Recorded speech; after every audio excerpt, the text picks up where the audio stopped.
Afrique, à la fin du XIXe siècle, un prophète autoproclamé de l'islam se soulève contre les infidèles. On l'appelle le Mahdi, le bien guidé qui fait des miracles.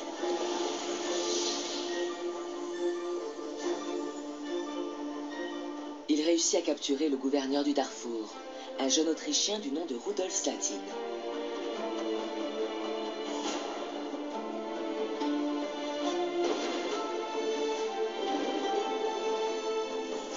Rudolf Slatin parviendra à s'échapper et participera à la croisade lancée par l'Angleterre contre le royaume du Mahdi.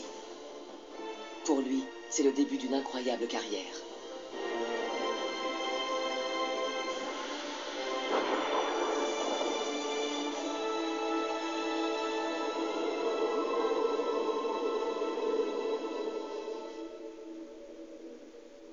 Depuis des années, les pays du Proche-Orient sont sous la menace d'un adversaire fanatique, prêt à tout, l'État islamique.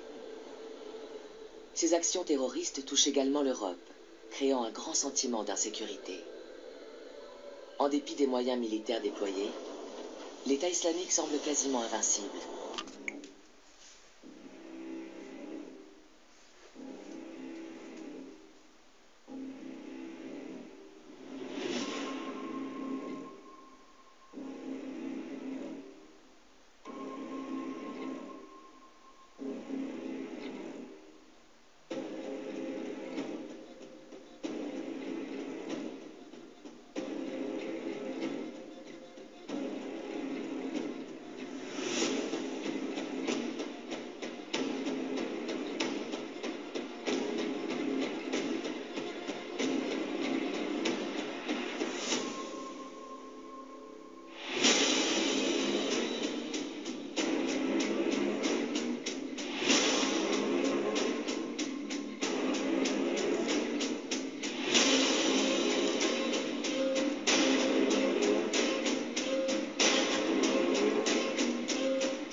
Bonjour à tous. Bon, là vous venez de voir un petit extrait d'un documentaire qui traite de la venue du Mahdi au Soudan. Pour ceux qui veulent voir le documentaire dans son intégralité, je mettrai le lien dans les commentaires sous la vidéo. Lorsque nous évoquons la fin du monde et le jugement dernier, tout le monde pense immédiatement au retour du Christ sur terre. Mais on occulte une donnée, c'est que le Christ ne pourra jamais se manifester dans un monde corrompu, violent et complètement dépravé. Le déferlement de toute cette pornographie dans nos sociétés dites civilisées n'est qu'un signe annonciateur de la décadence de notre monde.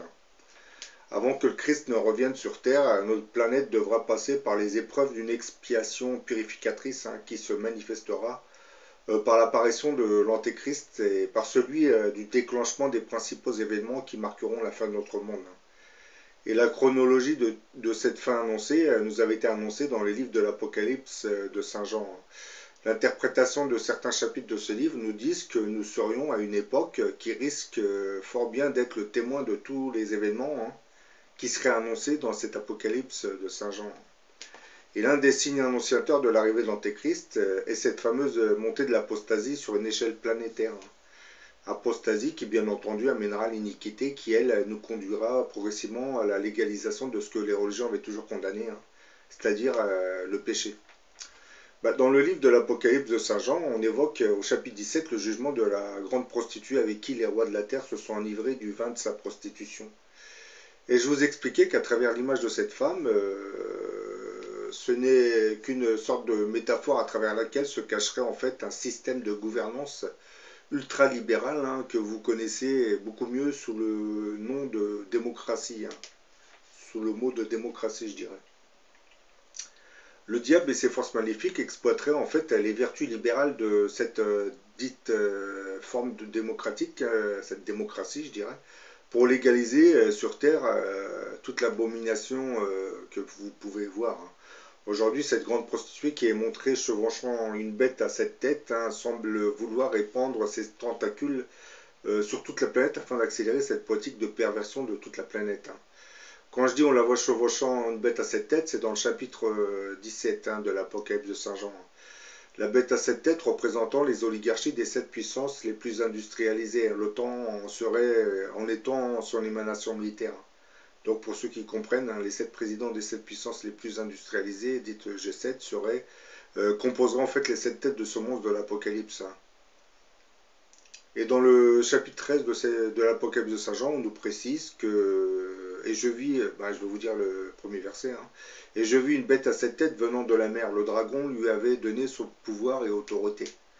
L'interprétation de ce verset, moi je ne veux pas vous reciter tout le chapitre, hein, est assez claire. Hein. Cette bête à 7 têtes venant de la mer correspondrait en fait à l'armada navale qui appartiendrait aux 7 présidents des 7 puissances les plus industrialisées.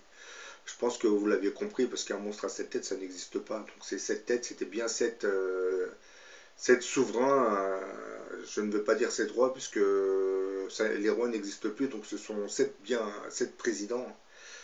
Et nous savons que le G7, qui se réunit tous les ans pour discuter des affaires politiques, économiques et militaires, hein, ne cesse de vanter les vertus de la démocratie qu'il souhaite installer sur toute la planète. Bien entendu, vous avez bien compris que c'est un système économique capitaliste que le G7 veut imposer militairement parlant à toute la planète. Hein. La démocratie, en réalité, s'en contrefout complètement. Mais bon, le diable, lui, va en profiter pour y intégrer le modèle libéral de la démocratie, afin d'inciter les nations non démocratiques à s'y soumettre sous peine d'attaque militaire. Bah oui, c'est que le diable, lui, a tout intérêt à installer la démocratie un peu partout, puisque à travers le système démocratique, il peut légaliser toutes les perversions possibles, qui vont, comme vous le savez, de la légalisation de l'avortement en passant par celui de la pornographie, du mariage gay, bon bref, tout ce qui est pervers. Hein. D'ailleurs, aujourd'hui, on légalise ce qui a détruit les villes de Sodome et Gomorrhe, donc vous vous doutez bien qu'on s'achemine vers un désastre planétaire. Hein. Ça, ce sont que des signes, mais bon, ceux qui suivent régulièrement mes vidéos, je vous ai parlé d'autres signes. Hein. Donc là, les signes s'accumulent de plus en plus. Hein.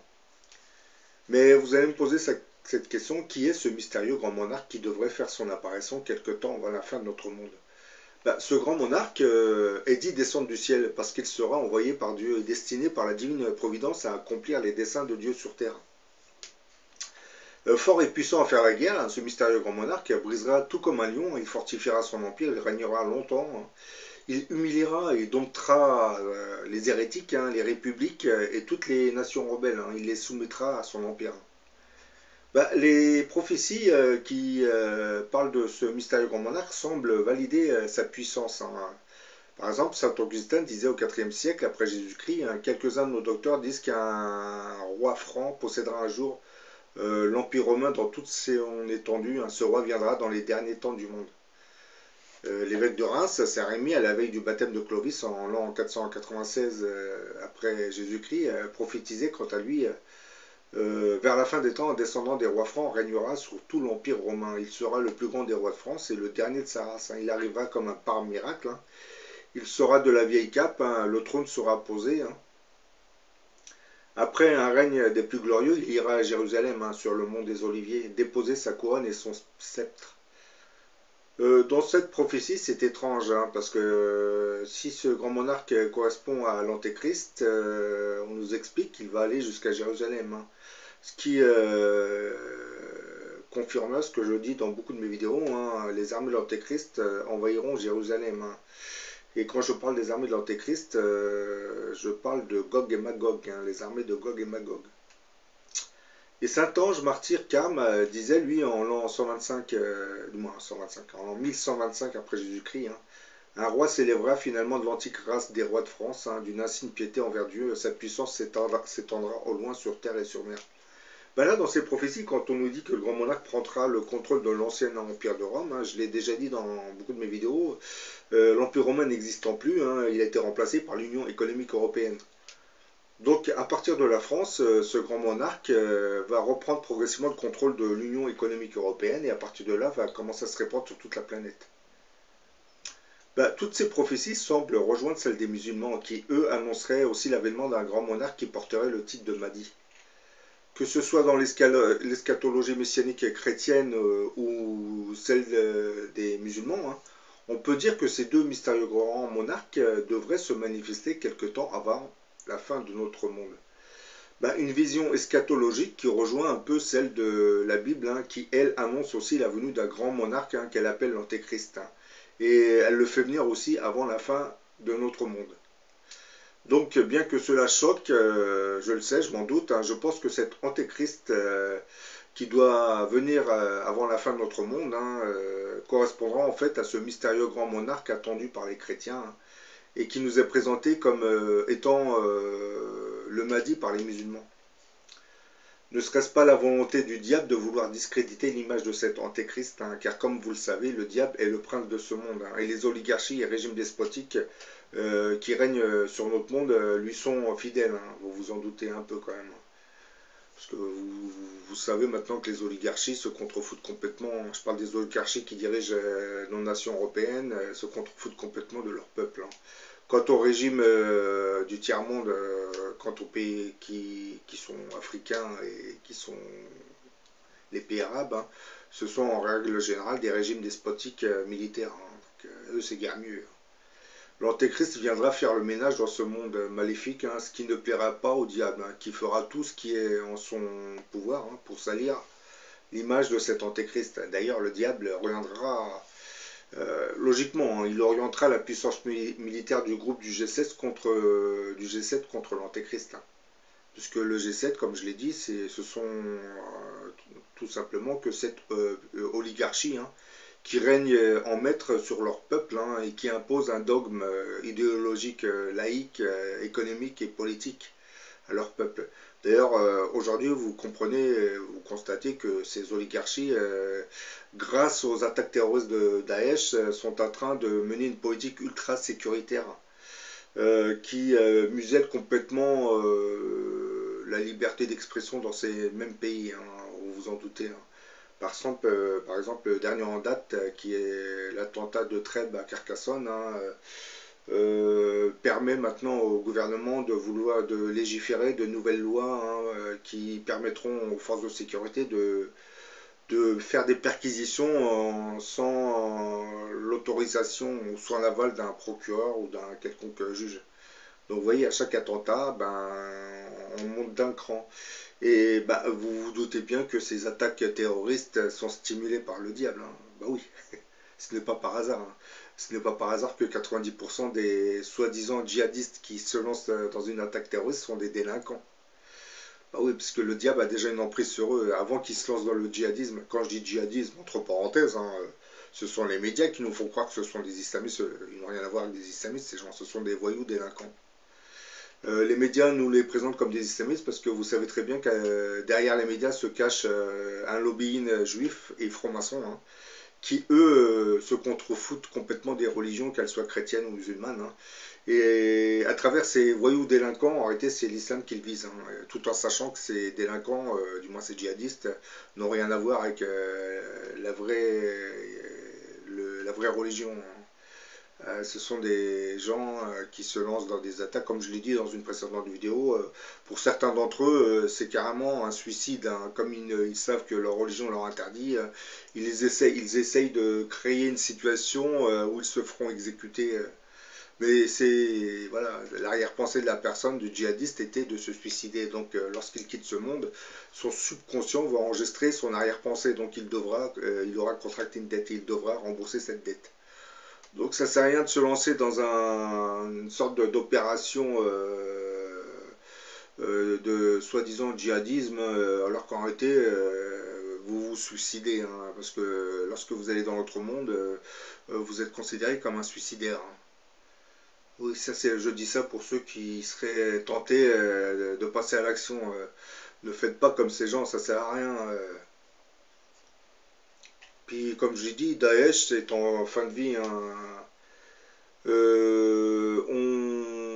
nos oligarchies ne le détruisent pas vraiment. D'ailleurs, même le régime syrien, hein, la puissance américaine aurait pu mettre un terme à ce régime assez rapidement, mais ils ne l'ont pas fait. Hein.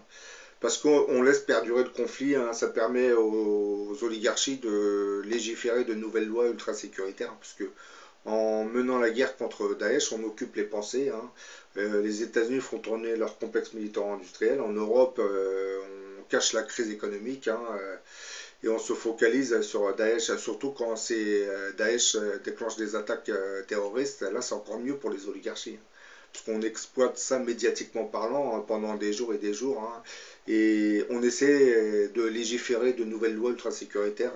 Et pour valider ce genre de loi, on va inviter toute l'intelligentsia, j'allais dire judéo-maçonnique, oui c'est exactement ça, hein, parce que les intellectuels qu'on invite sur les plateaux, ce sont exactement les mêmes, surtout en France. Hein. Finkielkraut, vous en avez d'autres aussi, exactement les mêmes. Hein. C'est ce que nos médias appellent la démocratie. Hein, c'est vrai. Je me souviens qu'à une époque, je regardais souvent les émissions de C'est dans l'air qui étaient présentées par Yves Calvi. Hein. Lorsqu'il y avait des attaques terroristes, on invitait plusieurs personnalités, hein. Mais bon, jamais de personnalités qui représentaient l'islam. On nous invitait des pseudo-chercheurs, des criminologues, Mohamed Sifawi, hein, des intellectuels qui combattent l'islam. Mais c'est-à-dire ce sont des débats qui sont complètement orientés. Voilà, en langage plus clair. Si vous enlevez l'islam, vous mettez chrétien, ça serait exactement la même chose. Ces gens inviteraient que des intellectuels laïcs pour débattre d'un problème religieux. J'appelle pas ça la démocratie, moi j'appelle ça vraiment faire de la propagande anti-religieuse. Hein. Parce que là, la propagande est orientée contre l'islam, mais bon, vous savez, si le christianisme s'était lancé dans les mêmes attaques, je pense que ça serait pareil.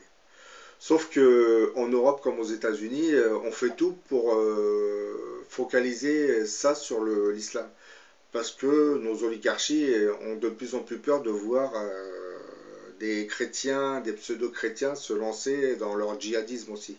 Le seul souci, c'est qu'en Europe comme aux États-Unis, ceux qui se cachent, ceux qui se lancent dans des attaques dites intolérantes hein, du côté chrétien sont souvent issus des milieux d'extrême droite. Hein. Parce que les milieux d'extrême droite disent sauver l'Europe chrétienne, mais lorsque vous allez le dimanche autour d'une église, vous en voyez pas beaucoup aller faire la messe. Hein. Donc ces gens en réalité exploitent la religion à des fins strictement nationalistes. Hein. C'est un peu comme le Front National, hein. Lorsque ces mouvements d'extrême droite prendront le pouvoir, la religion ils s'en foutront complètement. Hein. Leur but, voilà, ils vont s'en servir juste pour expulser les musulmans. D'ailleurs, quelquefois, lorsque nous parlons de l'extrême droite, certains font des comparaisons avec l'Arabie Saoudite. On nous dit oui, l'Arabie Saoudite c'est guère mieux, hein, mais bon, c'est le problème, on ne peut pas faire une comparaison parce que l'Arabie Saoudite c'est religieux. Elle interdit les églises parce que c'est un État religieux. Imaginez la France sans la laïcité, ça serait une monarchie chrétienne. Pensez-vous réellement qu'une monarchie chrétienne sous le roi, un futur roi, aurait permis la construction de mosquées, surtout à Paris? Ben non. C'est parce que la laïcité a, comment dire, a déchristianisé la France. À partir de cette déchristianisation, on a mis un vide. Donc à partir de là, les musulmans pouvaient commencer à construire leur mosquée parce qu'il n'y avait pas une base chrétienne. Cette base chrétienne avait été détruite. Bon, je reviens à cette question du Mahdi. La question du Mahdi est pratiquement inconnue en Europe. Et nombre ignorent même encore jusqu'à son existence. Le Mahdi étant pourtant la grande figure de l'eschatologie en islam, autour de laquelle s'articuleront les événements de la fin du temps. Ça, je l'ai souvent dit dans mes vidéos. L'Europe républicaine étant devenue un bastion laïque, ces oligarchies n'ont aucune envie de faire connaître à leur peuple l'existence de ces hadiths qui mentionnent l'arrivée d'un Mahdi qui plus ou moins pourrait être en fait, du moins pourrait correspondre au grand monarque prophétisé par les visionnaires chrétiens à travers les siècles. Quant au gouvernement du monde arabo-musulman, qui en règle générale sont des régimes despotiques militarisés, hein, eux, ils n'ont aucune envie de faire de la publicité à un personnage qui détruira en fait leur règne lorsqu'il apparaîtra. C'est pour cette raison que vous avez remarqué, les vendredis, les prêcheurs officieux, ceux qui travaillent pour ces régimes despotiques, font des prêches, mais ils évitent d'évoquer le règne du Mahdi. Ou alors s'ils en parlent, ils font croire que ce Mahdi va conquérir l'Europe. Parce que ces régimes despotiques pensent que ils représentent l'islam dans le monde, alors qu'en réalité, ils répriment les musulmans dans leur propre pays. Donc lorsque ce Mahdi va apparaître, il va les combattre déjà en premier. Et ça, ils le savent très bien. Bah, la venue du Mahdi devrait logiquement précéder celle de Jésus-Christ. Hein. Il viendra, comme je l'ai souvent dit, comme une sorte d'introduction au retour du Messie, hein, et dont le rôle n'est pas vraiment à sous-estimer par rapport à la venue messianique, hein, dans le sens où le Mahdi en est le corollaire fondamental. Hein. On ne peut donc pas entrevoir le retour du Messie sans la mission préparatoire du Mahdi. C'est pour cette même raison que je pense que le mystérieux grand monarque dont la venue avait été prophétisée par les visionnaires chrétiens correspondrait en fait à ce personnage du Mahdi, hein, qui lui serait appelé l'antéchrist dans la Bible. Antéchrist voulant dire celui qui vient avant, celui qui précède, et non celui qui va combattre le Christ. Hein. Car l'antéchrist et le Christ, je pense qu'ils ne se croiseront pas sur terre. Le Mahdi étant considéré comme un homme, il est considéré comme un homme ordinaire, hein, qui ne sera informé de sa mission qu'au dernier moment, par une expérience assez particulière. Hein. Précisons quand même que le Mahdi ne sera pas le nom, hein, ne sera pas son nom, hein, mais un surnom, hein, un titre qui signifie le bien guidé. Hein. Le Mahdi, voilà, c'est juste un titre. Le Mahdi, lui, devrait porter le même prénom que celui du prophète de l'islam, qui était Mohamed. Hein. Et vous savez qu'en France, des Mohamed, il y en a beaucoup. Hein. Pour ça, si les forces de l'ordre ou le gouvernement français commençaient à chercher, il aura un gros problème, parce que dans chaque famille musulmane, vous avez un Mohamed. Vous aviez un Mohamed, parce que là, dans les anciennes générations, le premier des garçons était toujours appelé Mohamed. Aujourd'hui, c'est pas pareil. Aujourd'hui, on essaie de donner des prénoms. Quelquefois, bon, je sais pas, on va aller chercher les prénoms. Hein. Mais bon, c'est que les nouvelles générations ne veulent pas donner des prénoms à leurs enfants qui correspondraient à leur prénom. Je ne sais pas si c'est dû au racisme ambiant. On essaye de donner des prénoms qui ne se rapprocheraient pas trop de l'arabe. Hein, parce que pour quelles raisons font-ils cela? Ou peut-être qu'on est en train de changer de paradigme. Hein. On est en train de rentrer dans une nouvelle ère, donc c'est pour ça que les prénoms changent. Hein. Probablement qu'après l'avènement du Mahdi, toutes les familles, qu'elles soient chrétiennes ou musulmanes, voudront appeler leur premier garçon, Mahdi. Hein. Et contrairement à ce que certaines personnes croient, le Mahdi ne saura pas à l'avance qu'il est celui qui recevra le titre de Mahdi. Hein. Dieu le rendra apte en une nuit. Oui, ça je l'ai déjà dit dans d'autres vidéos, ce personnage qui va naître ne connaîtra pas vraiment sa mission messianique. Hein. Il en sera informé, mais beaucoup plus tard. Par des signes, probablement par des apparitions d'anges qui vont lui transmettre des informations dans ses rêves. À partir de cet instant, il commencera à comprendre qui il est réellement. Mais au début de sa... C'est-à-dire dès qu'il va naître, il va grandir comme tout le monde. Hein. Voilà, il va peut-être commencer à s'intéresser à certaines choses, il va commencer à se détourner de l'activité de ses amis, hein, pour faire des recherches sur d'autres domaines, hein, qui seraient plus spirituels, hein, voire ufologiques, hein, comme je le dis souvent. Bah, dans les hadiths, il est dit que Dieu mettra son intention sur lui, le guidera, l'inspirera et l'orientera, tout en le guidant dans sa mission. Bah, ce Mahdi, bon, au début, il ne sera pas vraiment reconnu, hein, par les régimes arabes. Bah, vous vous en doutez, hein. Son avènement va mettre un terme à tous ces régimes despotiques. Hein. Et ce n'est peut-être pas immédiatement que le Mahdi sera reconnu par tous les musulmans. Au début, comme je l'ai dit, peut-être que certains parmi tous ceux qui se réclament de l'islam, hein, viendront même le combattre. Hein. Oui, parce que ceux qui se réclament de l'islam fonctionnent avec un logiciel qui date du XIVe siècle. Alors que ce Mahdi, lui, vient apporter une nouvelle réforme. Donc il va y avoir une contradiction. Ces anciens qui se revendiquent de l'islam ancestral ne vont pas comprendre la doctrine, l'enseignement religieux de ce Mahdi, qui lui va tout réformer, hein. Donc il y aura une querelle, mais bon, par la suite, ils vont se rendre compte que c'est lui qui est l'élu. Bah, le Mahdi étant le grand monarque attendu par les Européens, hein.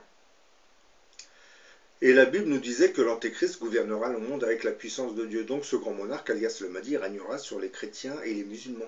L'image que vous vous faites de cet Antéchrist maléfique venant combattre les fidèles du Christ, hein, bah, n'est qu'une illusion que les forces du mal auraient suggérée, du moins en intégrant dans certains écrits, hein, des petites phrases, hein, et cela pour mieux discréditer la mission d'un personnage que Dieu nous enverra pour nous préparer au retour du Christ, hein.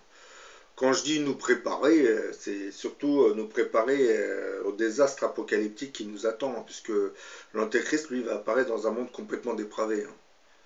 Donc même les guerres qu'il va mener, c'est un châtiment divin qui se manifeste à travers lui, hein. C'est un peu... voilà. Là, vous voyez, j'ai illustré cette vidéo par le Sacré-Cœur, hein, qui veut dire le cœur sacré de Jésus. Bon, quand même, vous avez tous remarqué que le Sacré-Cœur a été construit en hauteur dans la ville de Paris. Et déjà, c'est un signe annonciateur, hein. C'est un signe qui annonce en réalité l'arrivée de ce grand monarque, hein, alias le Mahdi, ou si vous voulez, l'Antéchrist, hein. Et quand vous regardez attentivement le Sacré-Cœur, du moins son architecture, vous avez la petite basilique là. Et à gauche, vous avez une sorte de clocher, mais vous remarquez que ça ressemble étrangement à un minaret. Donc, si maintenant on sait que ce grand monarque ne sera autre que le Mahdi, on comprend pourquoi dans cette architecture du Sacré-Cœur, on a à peu près les deux. On a le christianisme et l'islam qui est fusionné. Je pense qu'à travers cette architecture, c'est un peu le message qu'on a voulu transmettre, hein, que ce grand monarque ne sera autre que le Mahdi, hein. Et c'est lui qui va apporter la nouvelle réforme et un nouvel enseignement religieux. Et je l'ai dit dans beaucoup de mes vidéos, il y a de fortes probabilités qu'il nous mettra en contact avec nos visiteurs extraterrestres. Quand je dis il va nous mettre en contact, il va carrément travailler avec, hein. Et ça, le gouvernement français va avoir de plus en plus de mal à l'accepter parce que nous sommes dans une république laïque, hein, et comme ce grand monarque sera d'origine arabe, il va y avoir, comment dire, une sorte de cassure entre les autorités françaises et le grand monarque. Le gouvernement français fera tout ce qui est en son pouvoir pour empêcher que ce grand monarque se présente au peuple. Parce que lorsque ce grand monarque va se manifester, déjà l'autorité de l'État s'estompera, donc, parce que tout le monde se tournera vers le grand monarque. Et qui plus est, je disais que comme il est d'origine musulmane, il va vouloir imposer un dogme religieux. Bien entendu, je rassure beaucoup de monde, ça ne sera pas un dogme islamique, parce que le grand monarque, lui, va venir restaurer le christianisme d'un côté et l'islam de l'autre. Pour tous ceux qui ont cru voir dans le Mahdi une islamisation planétaire, je leur répondrai que non, il ne faut pas trop vous leurrer, hein. Bien entendu, peut-être qu'il va réformer le christianisme, hein. Il va enlever tout ce qui a été rajouté et qui ne correspond pas à la vraie source du christianisme, hein. Par exemple, il se débarrassera de cette croix, hein, qui est devenue, parce que le catholicisme c'est devenu un culte idolâtre, hein. Les fidèles viennent se prosterner devant une croix. Lorsque vous rentrez dans une église, vous voyez des statuettes partout, hein. Le grand monarque, lui, va se débarrasser de tout ce culte idolâtre, hein. Il va revenir à la vraie source, hein. Le Christ lui-même, lorsqu'il est arrivé sur terre, il vous a dit de vous prosterner devant le Créateur des mondes. Il ne vous a pas dit de vous prosterner devant sa personnalité. À lui, c'est un envoyé. Le grand monarque vous dira exactement la même chose, hein. Sauf que lui, il va vous dire que lui, il vient réformer le monde, hein, et préparer le retour du Christ, hein. Et en aucune manière, il vous dira qu'il est le Christ en personne. Parce que comme il est envoyé par Dieu, il ne peut pas vous dire cela, hein, parce qu'il est missionné pour nous préparer au retour du Christ. Bon, j'en ai fini avec cette vidéo, hein. Vous avez remarqué que, ça c'est un petit post-scriptum, que depuis l'attentat de Trèbes, nos chers politiciens commencent à reparler de nouvelles lois pour légiférer encore plus de sécuritaire. Maintenant, on ne veut plus passer par les procureurs et les juges, hein. Ils veulent faire des lois pour pouvoir débarquer chez vous à n'importe quel moment sans, comment dire, sans le document qui émanerait du juge ou du procureur, hein. Le mandat de perquisition, par exemple, ils veulent presque le faire disparaître, hein, pour venir carrément chez vous à l'improviste, hein. Pour l'instant, vous savez, comme je l'ai dit, on s'attaque aux soi-disant djihadistes qui sont signalés S, hein. En plus, bon, signalés S, on devrait mettre D, hein, parce que 90% de ces djihadistes sont des délinquants. Donc, le problème, c'est, je vous ai dit, pour ces signalements S, ça ne date pas d'aujourd'hui, hein. Parce qu'à l'époque, les communistes aussi étaient signalés, hein. Il y avait une autre lettre, hein. Vous avez des mouvements d'extrême droite, certains leaders, hein, étaient signalés aussi, hein. Vous aviez aussi certains leaders de mouvements d'extrême gauche, ils étaient ciblés aussi, hein. Donc ça ne date pas d'aujourd'hui, hein, les fiches S, hein. Là, on en parle parce que voilà, on est dans l'actualité du moment, hein, avec ces attaques, hein. Attaques terroristes, bien entendu, qui servent les intérêts de notre oligarchie, qui se permet à travers son réseau médiatique de nous enfumer complètement, hein. Ah bah oui. Et bientôt, vous allez ouvrir votre porte, vous allez voir les forces de police devant chez vous, sans mandat de perquisition, hein. Oui, on vient vous chercher pour un interrogatoire, hein. Vous avez critiqué le président de la République. Bon, j'ironise, mais bon, on s'oriente vers ça, hein. Ça se fait progressivement, hein. Et bon, tant que Daesh continuera d'envoyer ses terroristes délinquants, et ben, nos oligarchies et notre gouvernement continuera de maintenir la pression sécuritaire sur leur peuple, hein, en nous détournant complètement des problèmes sociaux, puisque comme vous le savez, nos hommes politiques n'ont plus de réel pouvoir, hein, dans nos pays, hein. Ce sont les oligarchies qui ont pris le contrôle politique et économique de nos nations, hein, surtout les grands groupes de la finance, hein. Je parle des groupes industriels et des banquiers, hein. Donc pour cacher cette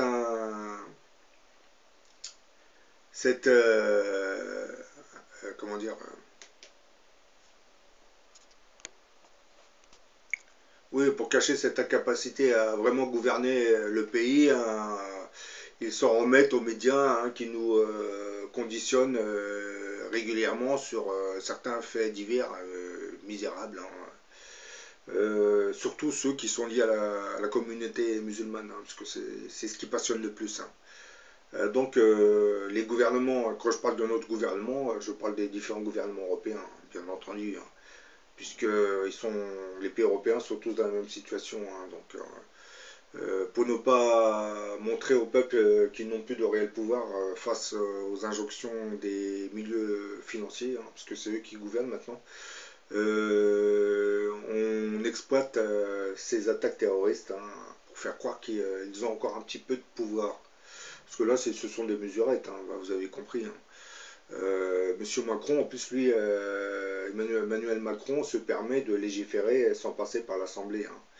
Il sort les articles, je ne sais plus lequel, hein, qui lui permet de ne pas passer par l'Assemblée nationale ou le Parlement pour pouvoir légiférer. Donc là, on n'est même plus en démocratie, hein. C'est un peu la loi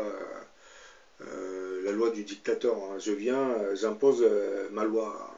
Ne discutez pas, je la fais passer de force. Le problème, c'est que voilà, le peuple est complètement endormi, hein. Parce qu'on vous occupe avec tous ces attaques terroristes, hein, et pendant ce temps, bah, eux, ils en profitent, hein. Surtout à qui profite le crime, hein. Lorsqu'on parle des attaques terroristes, hein, ça ne profite pas au peuple, hein, ça profite surtout à l'oligarchie, hein, et au gouvernement. Quand les gens comprendront qu'il ne faut pas trop se laisser berner par le contenu de nos médias, je pense que déjà ça sera un plus. Ben, c'est pour cette raison qu'aujourd'hui on veut se débarrasser, on veut mettre de la pression, de plus en plus de pression à certains sites internet, hein, parce que notre gouvernement, du moins nos gouvernements ont compris que voilà, il y a une concurrence qui commence à s'installer, hein. Par exemple là, vous avez l'attaque de Trèbes. Nos médias sont en train de nous présenter cette attaque, voilà, le djihadiste, l'islamiste qui est venu envoyé par l'Arabie Saoudite. Et à côté de ça, vous avez des réseaux, des sites sur Internet qui nous expliquent ce que je suis en train de vous dire. Ne vous laissez pas leurrer, puisque pendant qu'il nous parle de ces attaques, il légifère certaines lois comme celle dont j'ai parlé dans une précédente vidéo. C'est une loi qui permet aux entreprises de se protéger de l'espionnage industriel. Donc maintenant, tout journaliste ou tout internaute qui voudra divulguer certaines informations sur certaines entreprises, hein, que ce soit Monsanto ou d'autres entreprises, sera sous le coup de la loi. Donc il sera passible de poursuites pénales et même probablement de devoir payer des dommages et intérêts à l'entreprise incriminée. Hein. Par exemple, le Mediator, l'histoire du Mediator, après cette loi, si vous dénoncez ce genre de choses concernant le Mediator ou d'autres médicaments, vous serez passible de poursuites judiciaires. Ben voilà comment les groupes industriels se protègent. Sous prétexte de se protéger de l'espionnage industriel, en réalité, ils sont en train de cadenasser toute la liberté d'expression. Bon, je vous dis à la prochaine pour une autre vidéo.